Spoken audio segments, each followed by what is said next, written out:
I'm going to read this. That's what philosophers do, I'm afraid. In a case like this, it's very useful to do because it takes longer to say something that you were trying to say extemporaneously than if you sort of had the chance to get it as I hope, as clear and simple as possible. So here goes. I think I can do it in 5 minutes. In the structural transformation of the public sphere, Habermas locates the beginning of what he calls the public sphere in the middle of the 18th century. He explains that at that time, the press and coffee houses became the locus of a new form of political discussion. And now comes the crucial line, this new sphere of discourse is radically different from the ancient polis or the republic. The modern public sphere understands itself as being outside political power. For Habermas, that's an example of a good thing. And so according to Habermas, this extra political status is not just defined negatively as a lack of power, but it's something positive. And I'm going to claim disastrous. Just because public opinion is not an exercise of political power, it is, quoting Habermas again, protected from any partisan spirit. Enlightenment intellectuals, I'm still quoting Habermas, saw the public sphere as a space in which the rational, disinterested reflection that should guide government and human life could be institutionalized and refined. Now there you see Habermas just presenting it as if it was obvious, buying the whole Enlightenment, or really Western story since Socrates and Plato, that what we really want is rational, disinterested reflection to guide our government, and even worse, I think, our lives. Such disinterested discussion came to be seen. Now comes I'm going to talk about first how it looks good, then I'm going to try to say why I think it looks bad. This disengaged discussion came to be seen as an essential feature of a free society. As the press extended the public debate to a wider and wider readership of ordinary citizens, Burke exalted, this is Habermas saying, Burke exalted that in a free country, every man thinks he has a concern in all public matters. Now, Kierkegaard, this is what I'm supposed to be here to defend. I'm on Kierkegaard's side.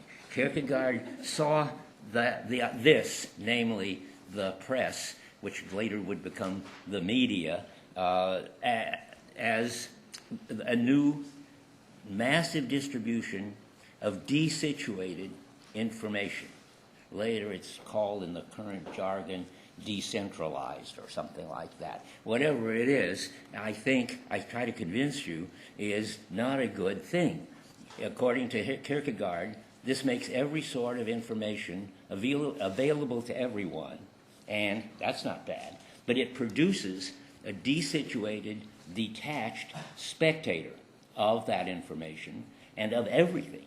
The new power of the press to disseminate information to everyone leads readers to transcend their local, personal involvement and overcome their reticence about what doesn't directly concern them. As Burke noted with joy, the press encouraged everyone to develop an opinion about everything. Now, this is seen by Habermas as the triumph of democratization, but for Kierkegaard, the public sphere was destined to become a realm of idle talk in which spectators merely pass the word along. And in a way, I was thinking of, no, I'm not going to, if I start ad-libbing, that's bad. I won't do it in time. I'll get back to, in the discussion I can do that, what I was going to say. The public sphere thus promises ubiquitous commentators and promotes the ubiquitous commentators who deliberately detach themselves from the local practices out of which specific issues grow, and in terms of which the issues need to be resolved through some sort of local committed action. What seems a virtue to detached Enlightenment reason looks like a disastrous drawback to Kierkegaard.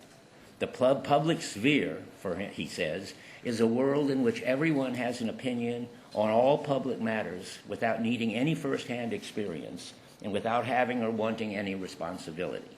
They're sort of become the talking heads on television, for instance, the experts in having opinions. For Kierkegaard, The deep danger is just what Habermas applauds about the public sphere. Kierkegaard says, quote, as Kierkegaard puts it, quote, a public destroys everything that is relative, concrete, and particular in life. Even the most conscientious commentators don't have to have first-hand experience or take a concrete stand. Kierkegaard says this wonderful thing. I think it's true, but you'd have to listen to all these people to find out. Kierkegaard says they don't need experience. They justify their views by citing principles. Even the conclusions, if that's so, and I suspect it is, the conclusions that such abstract reasoning reaches are not grounded in the local practices, and their solutions are abstract, like the principles.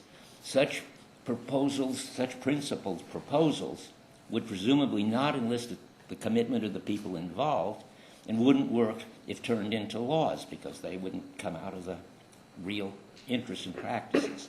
More basically, the public sphere lies outside of political power, and that means for Kierkegaard that there are no consequences. Anybody can hold and defend any position on anything because they don't have to act on it. That's the Kierkegaard line. Now, I want to add what I want to say about this that Kierkegaard doesn't say. And it's got to do more with the fact that anybody can be part of any group of sort of once upon a time chat room group, interest group, whatever kind of group, and no particular skill is required to enter into the conversation. And that's what sounds like a great virtue. How democratic. Anybody can have an opinion on anything. But how awful, because then you just get endless chatter on talk shows and so forth of people who have opinions about everything and no knowledge at all. What's striking in this is that no experience or skill is required to enter the conversation. The danger of the public sphere is that it undermines expertise. It doesn't just bypass expertise. That's bad enough. It really does something that makes expertise impossible. How could that be?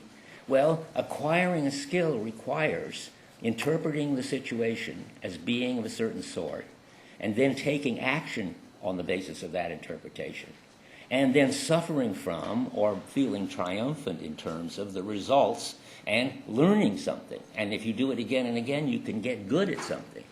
As Kierkegaard understood, there is no way to gain practical wisdom but by making risky commitments and then experiencing success and or failure.